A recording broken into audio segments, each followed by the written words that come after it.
ko sa inyo guys kung paano gumawa ng complete reel editing. Okay, click nyo ang create reel. Click nyo yan guys.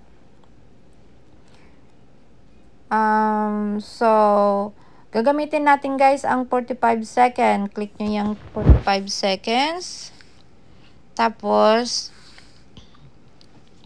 kung makikita nyo guys, ang edit, dyan yung pag-edit guys, lahat ng reel nyo.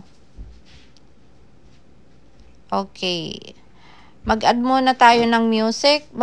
Delete natin yung original music. Yan guys ay deleting original music, yung banda sa taas. Okay. Ano pa susunod? Audio. Yan ang audio. Yun ang audio guys. Ito naman punta tayo dyan sa sticker guys. Ganyan guys ang ganito guys ang gamit ng stickers. Panakip ng watermarks. Panakip ng mukha nang hindi dapat ilagay doon. Mga pasyente nyo na hindi dapat doon. Kung gusto nyo i-cover ang privacy. Kung labas ang imperfection. Kung nakanganga, nakadila, ganon. Gamitan nyo siya. Kung ayaw na yung sticker, i-delete nyo lang doon guys. Ilagay sa basura. Ibaba nyo lang siya guys. Ida-drag nyo lang siya guys. I-click nyo siya tapos ibasura nyo lang guys. Lalabas yung basurahan doon. Okay, ano na ang susunod? Ayan guys, paggamit ng effect. Yan guys ay mga pampaganda tsaka pampaganda ng screen. Kung gusto nyong mag-makeup, gumanda sa screen para mag-stand out ang inyong video. Hindi din nyo na kailangan mag-makeup guys at magpaganda. Yan na ang instant pampaganda, pampapogi. Okay. So, ayan guys, i-edit natin ang audio. Ayan. Pwede nyong gamitan siya ng music ng non-copyright background. Huwag na kayong gumamit ng music guys kasi masyadong paulit-ulit, masyadong matrabaho guys. Kung nakakasigurado ka na kayo dyan sa non-copyright guys na gamitin. Yun na lang gamitin nyo guys. Para hindi kayo pa-edit, papalit-palit. Okay? So, gamit tayo ng audio. Pwede nyo, ito, yung hinahawakan ko guys, yan ay inyong music audio. Okay? Pwede nyo siyang, pababaan kasi maingay. Habang nagsasalita kayo. Ito sa banda baba guys. Iyan naman guys ay yung original na salita nyo na nasa video. Yung original audio. Kung gusto nyong tanggalin nyo. Tapos iwan nyo lang guys yung music nya sa audio na ng reel. O kaya tanggalin yung reel. Iwan nyo yung original nyo. Yan lang guys. Laruin nyo lang yan guys. Matututo din kayo. Okay, voice over. Paggamit ng voice over, ayan, pwede yung ilagay sa gitna kung saan nyo lang guys i-voice over. Pwede nung ilipat-lipat yan. Pwede nang sa dulo lang, pwede sa gilid, pwede sa konti lang. Okay. Done na siya guys. Okay. Ano naman ngayon ang gagawin natin? Ano yan? Caption. Pwede kayong mag-edit ng words ng caption dyan. I-edit nyo lang yung edit caption. Palitan nyo yung mga words doon. Ayan. Dito, pwede nyo gawing doon.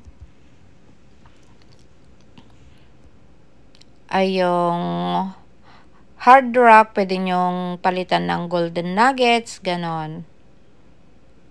At saka, kung pwede rin ninyong, kung mayroon na siyang caption, hindi nyo na kailangan ng original audio.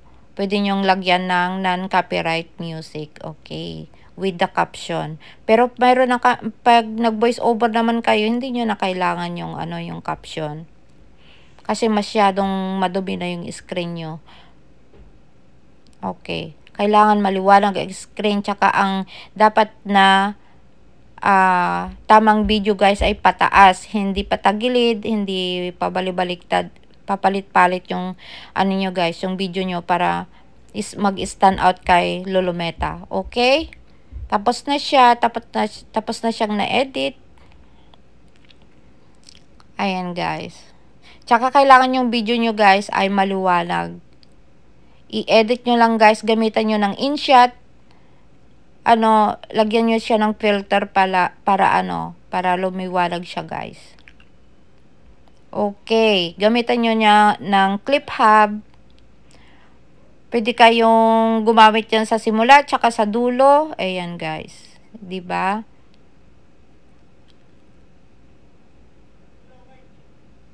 Thank you, guys. Thank you for watching.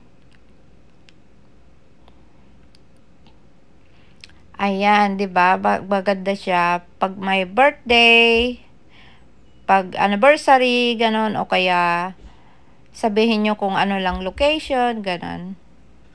That's it. Palike naman at pa-share kung nagustuhan nyo ang aking video, guys. Salamat, guys, sa pag-share at pag-comment at pag-like ng aking video. Yan, guys. Bago nyo i-end ang video nyo, guys, kailangan huwag nyo kalimutan ang description. Okay. I-hashtag nyo, guys, sa mga kaibigan nyo, sa mga may-ari ng business, kung allow kayo, meron kayong pahintulot, yan, mga business partner, mga restaurant, mga content creator na kakilala nyo, kakulab nyo, pwede yun, guys. Pwede na tayong mag-tag ngayon, guys. Okay? At saka, ano pa? Kailangan, guys, na pag nag-end kayo ng reel, guys, ay makita nyo yung see insight and ads. Kasi yun, guys, walang problema, guys. Stand out siya, guys. Tsaka walang namumonetize yun, guys, na reel. Basta may ads. Kahit hindi pa kayo muna yung buong page nyo, guys. Dapat meron yun. Kasi once na nag-muni na kayo, lahat yung videos na nai-post nyo, guys, ay may ads siya. Okay, thank you for watching, guys. See you next time. Bye!